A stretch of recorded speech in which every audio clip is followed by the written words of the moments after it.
Welcome back to the program. You just had an experience with the witness step.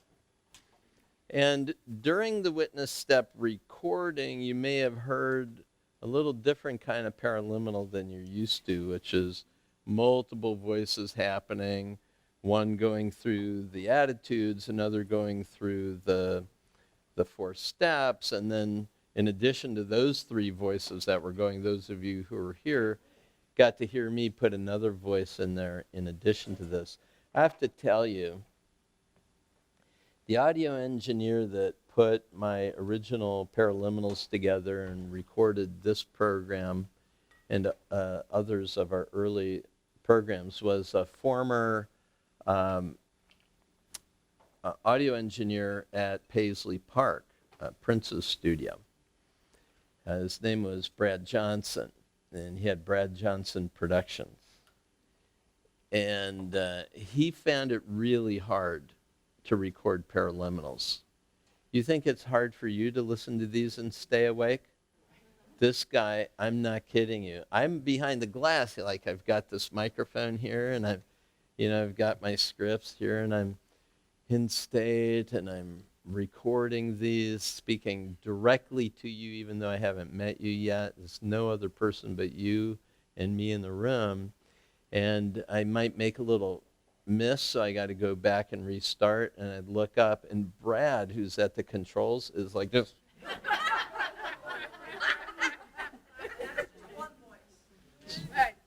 No, that's when I put the second voice in. He was pretty good with one voice, but when the second voice came, his head was on the control table. I'm not kidding you.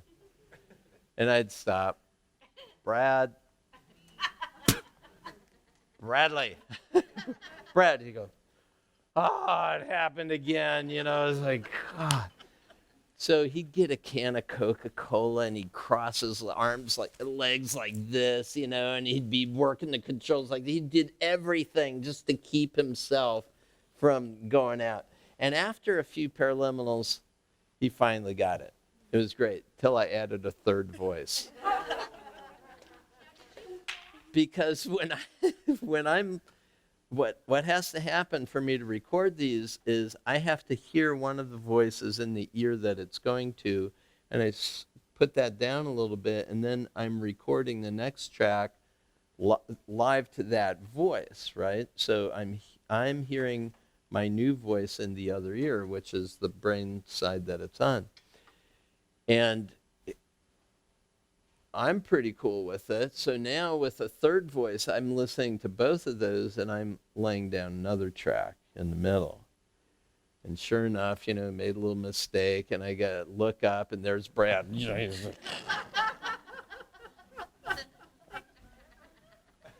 Absolutely dead asleep on the control panel again. No kidding. And I say, Brad, Bradley, and right, pulls himself up.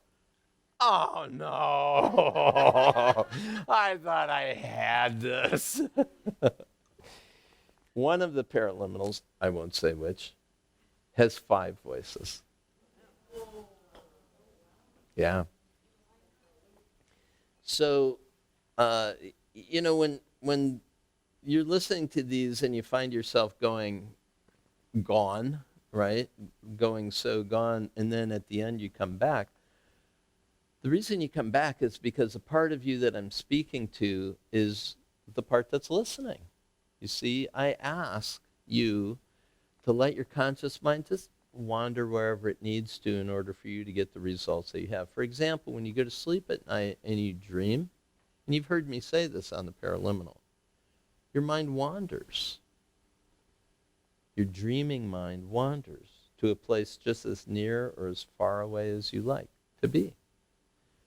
Right? And in that, you're given permission for your conscious mind to go, adios, muchacho, so that your non-conscious mind and I can have a direct relationship. So as I guide you to find those resources within you that your conscious mind didn't think you had, right? Because you look at your results, it's like, I can't seem to make this happen. Okay, well, let's set that out. Now, if we could get that editor function out of the way for a few minutes, and I could talk directly to the part of you that finds the best ways and means for your life to work out, and we can have a conversation, we can work on getting the resources you need, you'll find them there. If it wasn't for the mistaken judgments that we have made about ourselves and our possibilities, we would just live this way all the time. There was a book years ago by Aldous Huxley about it. The name of it was Island, and it was about the island of Pala, which is kind of out, a remote island that kind of civilization didn't ever really seem to bother. And everybody on the island gets all this. So they even trained the myna birds in the trees to say, here and now, boys, here and now. Here and now, boys, here and now. Just to remind you to stay present. It's really cool. But they're working with dreams, they're working with all the children. They grow up thinking this way, right? It's very interesting. It's about a utopian society, and it doesn't end well, I'll just say. So the idea isn't for us to all run away and create a utopian society. Heaven on earth, you all know what that means. If I ask you, what's heaven on earth for you? You know what that is. So it's up to us to bring heaven on earth by the choices you make and the steps that you take. And to me, that's the brilliance of humanity. No matter the difficulty that we find ourselves in, we'll find a way. If we realize that we're here for each other, we're here for our minds, we're here to make it work. And there's something called the quadruple bottom line.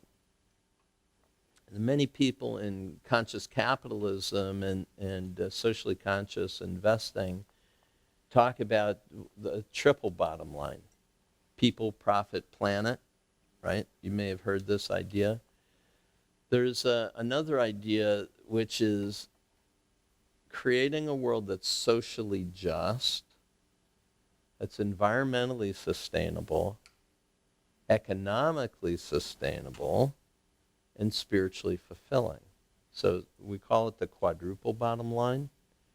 And when we begin looking at the bottom line of the work that we're doing in terms of these kinds of measures, we're constantly elevating possibility.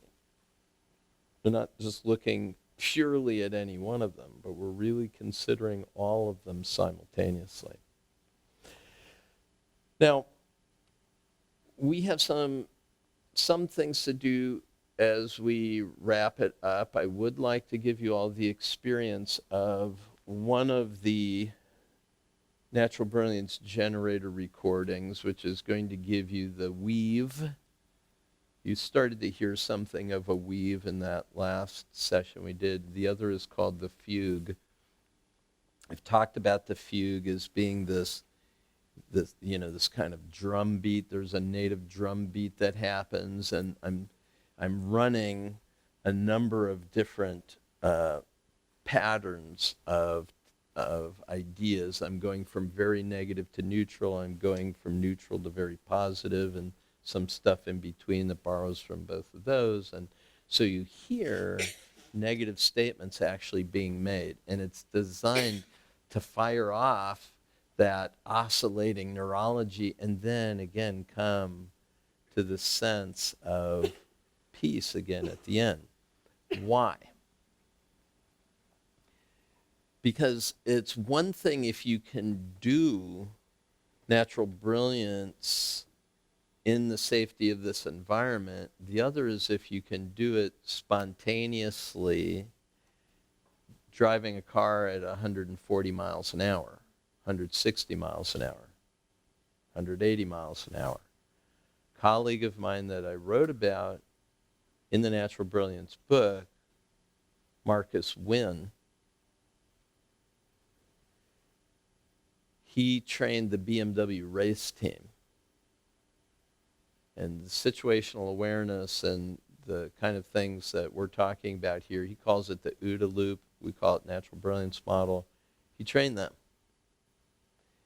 He also trained NASA astronauts. And one of the things that NASA had some problems with was what's called emergency egress training out of the shuttle spacecrafts. So emergency egress means there's a problem in the shuttle, you got to get out, you got to evacuate now. And they weren't able to get everybody out in time before the scenario ended and basically everybody would die, right? Lose, everyone's dead. You didn't make it, we got to try it again. So they called them in to see if they could help. Because what happens is on the shuttles, they would bring in payload specialists. So if you've got some Harvard scientist that's never, doesn't have military fighter training or any of that kind of stuff, the captains of these things are people who are, from military flight trainings. So Marcus was called in and said, do you have a film of what happens in one? They said, sure. So they started rolling the film. Alarms go off.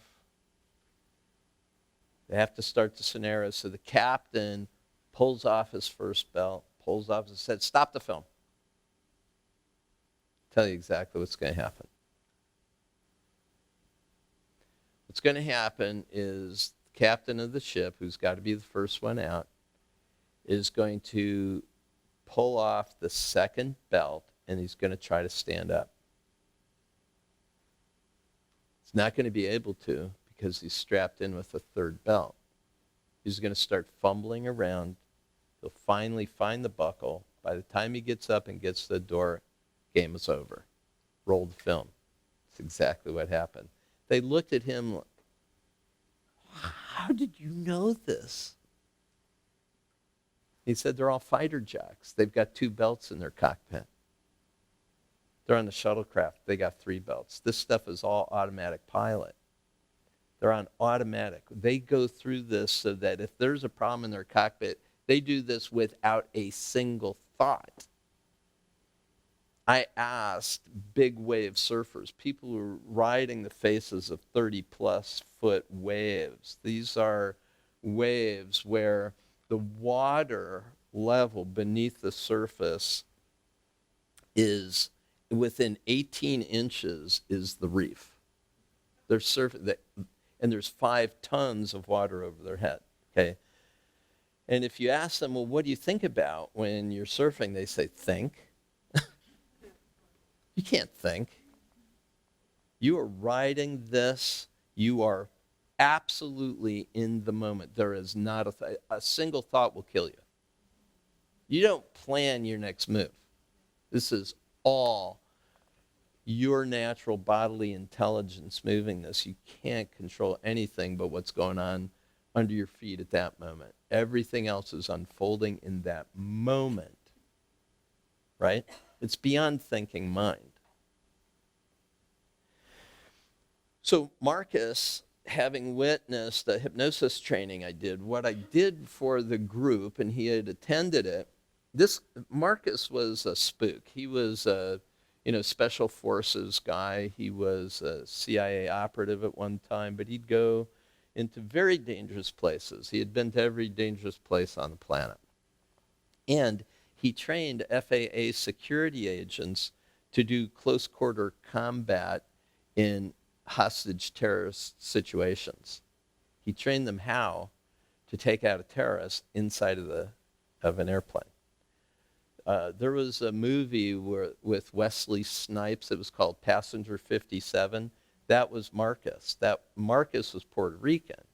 They didn't want a Puerto Rican to do it, so they hired Wesley Snipes. But Marcus was the guy who was Passenger 57. Anyway,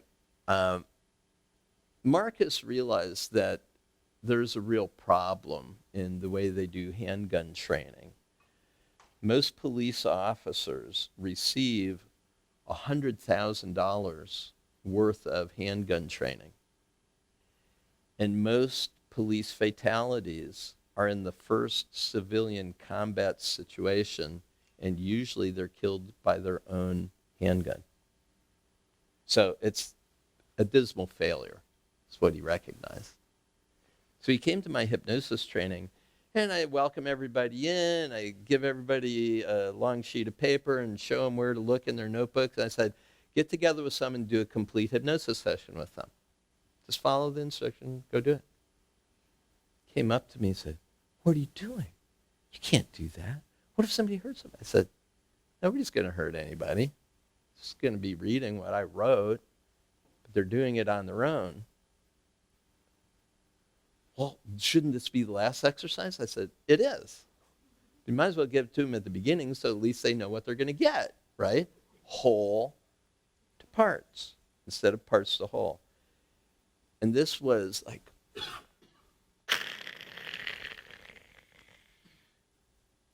what do we do with handgun training? The officers come in, there's some handguns on the table, and don't touch that. That might be loaded. You don't know. Check the safety. What if there's a gun around and stop?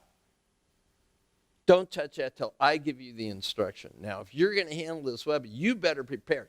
If anything happens, then you have to stop. Then you go out to the shooting range. Stop. Don't ever cross this line. If this line is here, you have to make sure, stop. You never draw your weapon. You don't touch it. You don't, stop, stop, stop, stop, stop, stop, stop. Guess what happens?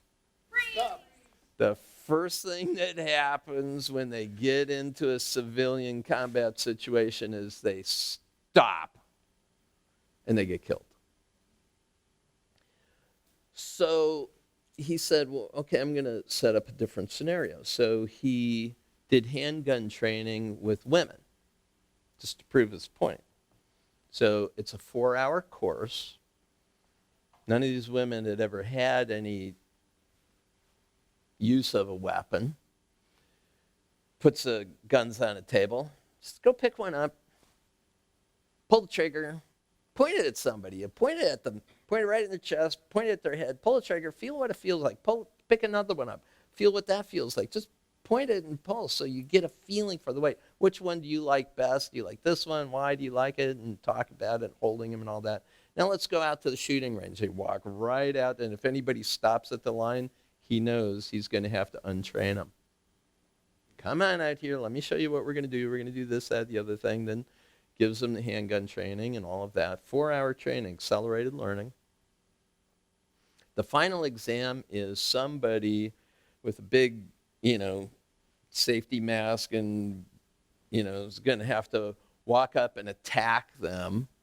And they have to draw a weapon. It's a .38 revolver. They have to draw the weapon and shoot a stopping round in the chest of the attacker. And it's a cotton-wadded round. So they're not going to kill him, but they'll at least see that they hit the mark, right? So first handgun training. This group of 5 women, one of them selected, and somebody coming to observe the training for the final exam was going to be put up against this woman to see who is better. This guy, ex-military, Marine, special weapons and tactics, 15 years on the police force.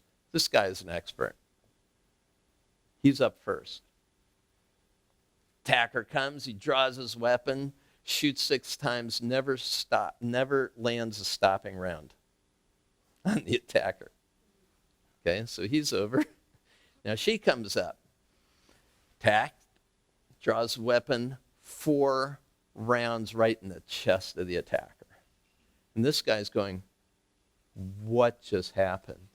What did I just witness? And Marcus said, no, man, you don't even know the beginning of the story. Not only had she never picked up a weapon in her life, but the only time she even saw a handgun was 8 years ago when she was raped at gunpoint. So talk about like all kinds of baggage, gone. And one of the things that he noticed is it was impossible for any of the women to defend themselves against the attacker.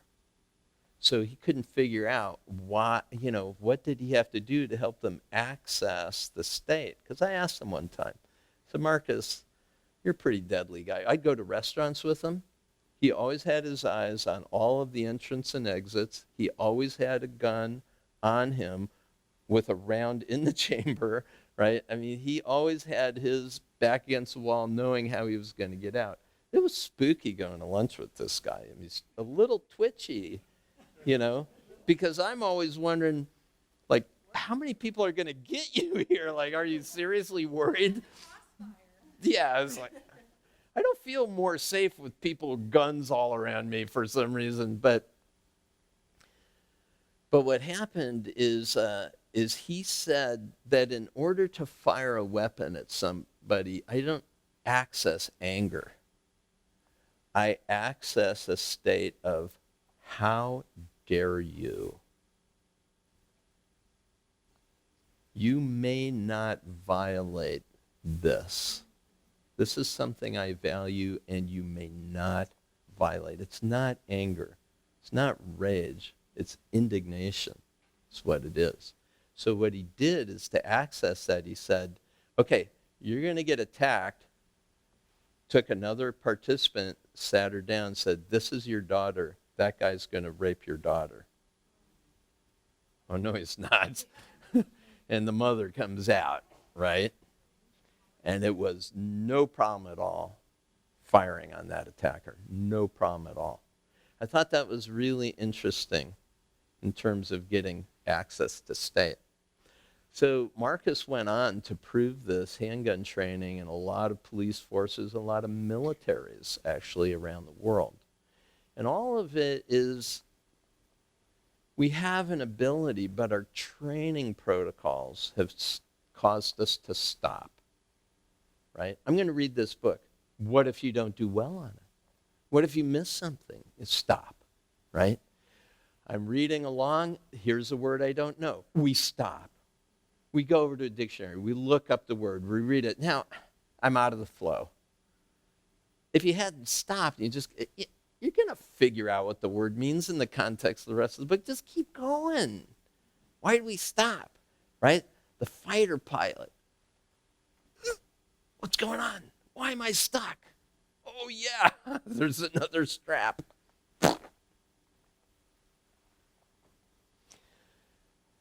The stop signs are built into you. You might not have put them there, okay? So don't take it on the chin if you haven't been able to do something you've wanted to do. It could be a part of your family system. This could be a blind spot that was installed. We just don't behave this way in this family. One family, it's okay to get angry. It's not okay to be depressed. Another family, it's okay to be depressed. Your anger isn't welcome here, right? There's a sign over the fireplace. It's an unspoken rule. You didn't have to get trained in it. Nobody even had to say anything about it. This is just the way we are. Oh, we don't do this sort of thing. It doesn't take a lot of training as a little kid to discover that this is acceptable and this is not. So keep in mind that as you go to apply this to the various goals in your life, it's really about any time you discover you're not getting where you want to go on any one thing, do the chart. Just do the chart, okay?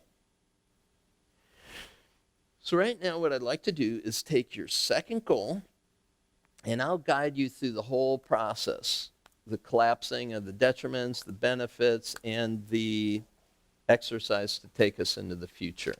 Okay? Good enough? Yes, ma'am? Can I just share one little strategy? Okay, grab a microphone. We got the red one here. Okay, so I'm just about like everybody, that as soon as he starts talking, we really go in deeply. So what I found that when you're sharing and you're saying, hey, I really want you to be present to some of the different aspects, or there's some specific thing, I'll sit on the edge of my chair, because if I'm in any super duper, then all of a sudden, I'm out. And I want to be present, and I want to be able to fulfill on collapsing and so forth and so on. So I'll just tend to just sit up just a little bit and not lean back, because as soon as I say, you say, close your eyes, I'm out. So any suggestions or comments on that? That's a good one. That's a strategy. It's a learning strategy. Yeah. Right, or the meditators in the Tibetan temples, what they do is they put them on posts 3 or 4 feet over the ground, and they are sitting on their little tatami mats on top of these posts, and if they fall asleep, it's a long drop. They learn to stay awake. Well, it's not such a good idea. A friend of mine actually died that way. Yeah, he fell off of a little perch he was sitting on, hit the wood floor, and they had a brain injury from it. And he died from complications of the brain injury. So, see, meditation kills people. You know, it's just like, so like my brother says, people die from exercising all the time. That's why I never exercise. Yeah. Yeah. Okay, everybody stand up, grab a drink of water. You have your little goal sheet available so you can do a quick review of it before we begin.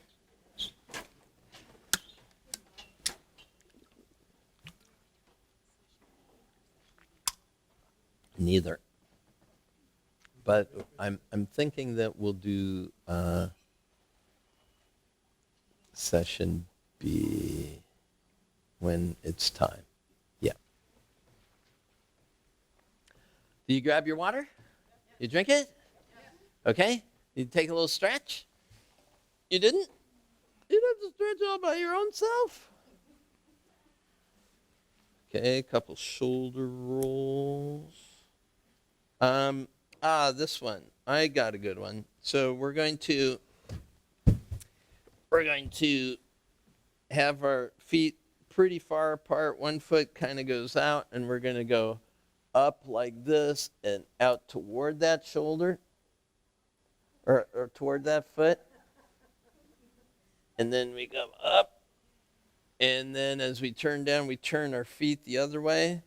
Come up, over, and this is called the triangle pose. I don't know if you've ever done this. Come up. We'll do one more on the opposite side. So turn your feet going the other way. Up and over. Oh, yeah. I didn't do this nearly enough today. And then on the other way, turn your feet the other direction. Come up. Stretch up. Reach over. And come up. And down. All right. The tapping, we're actually going to do the whole tapping routine. We're going to go through it 3 times. Yes. So tapping here. When I oscillate. Sometimes I oscillate. Sometimes I feel stuck. I can feel stuck. I can feel stuck not getting where I want to go. I want to go someplace. I want to get where I'm going. Sometimes I feel stuck. I can release. I can let it go. I can be present. I can notice. I can notice new choices. New choices around me. I can notice choices. I can take action. Taking action. Taking action on my goals. A step forward. Concrete indicator of the step I took. I witness good results. I'm making progress. I'm making progress to my goal. I release. I notice. I respond. I witness. I release my natural brilliance. My natural brilliance. My natural brilliance. I'm brilliant. Thank you. Okay, so you have your goal sheet. Have a seat. Do you remember telling somebody about it? Do you remember the detriments? Okay, look at the detriments and remember the 2 at the left side, the detriment of the fear and the detriment of the goal, the future. And then you have and we already collapsed this one, the benefit of the present situation and the benefit of the future. That's the one we did the collapse of this morning. Remember? It was way back in the very first exercise. We listened to a recording of it. You might not have been here. So what we're going to do is we're going to do those two collapses, and then I'm going to do the future pacing exercise.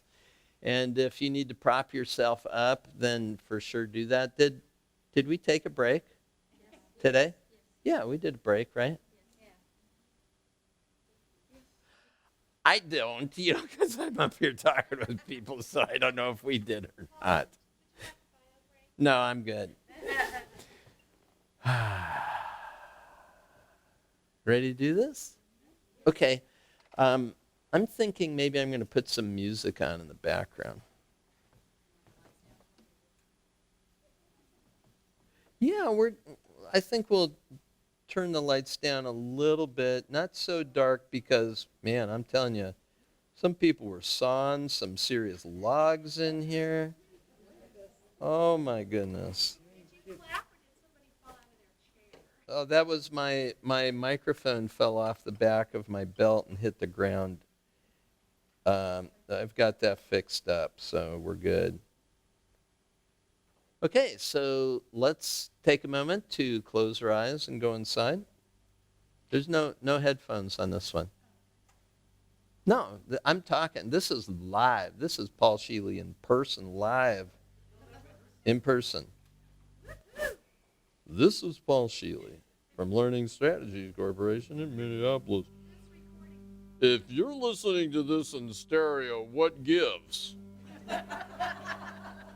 How's that? Okay.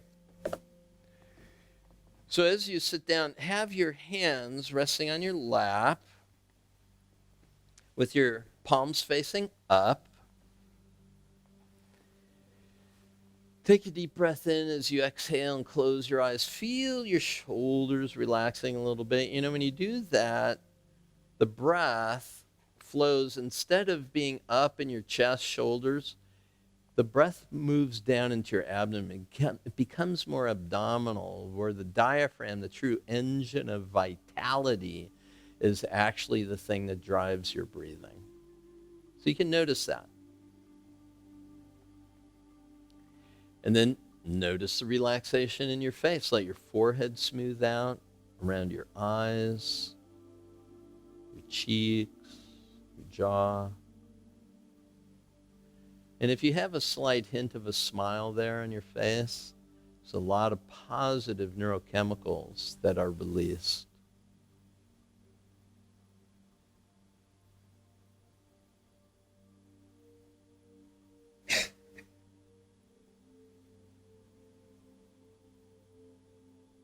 And then notice the touch of the breath in your nostrils. So that as you exhale and inhale, you can allow that breath to flow uninterrupted, smoothly, deeply, evenly, so that the exhale and inhale are of a similar duration. You're aware of yourself here, in this place, in this time, right here where you are right now. You can follow along with the sound of my voice as I guide you through this process. It's the natural brilliance process that frees our non-conscious mind's ability to deliver to us resources that actually already exist within us, but have been walled off from us with stop signs that have been placed in order to create and maintain a comfort zone, only proving the point that the Declaration of Independence underscored, that all experience hath shown that mankind are more disposed to suffer. While evils are sufferable, than to right themselves by abolishing the forms to which they have become accustomed. You've become accustomed to your comfort zone. It's okay. It's been safe. And you're safe now. You're okay. You're safe to go live your life full out, wholeheartedly. So let's do that. In your left hand, imagine the thing that you're moving away from, the opposite of your goal. And place it in your left hand here. We've referred to it as the thing you fear, but as we know, it's more than just that. It really is a whole complex of protection mechanisms that have maintained the status quo, held us here.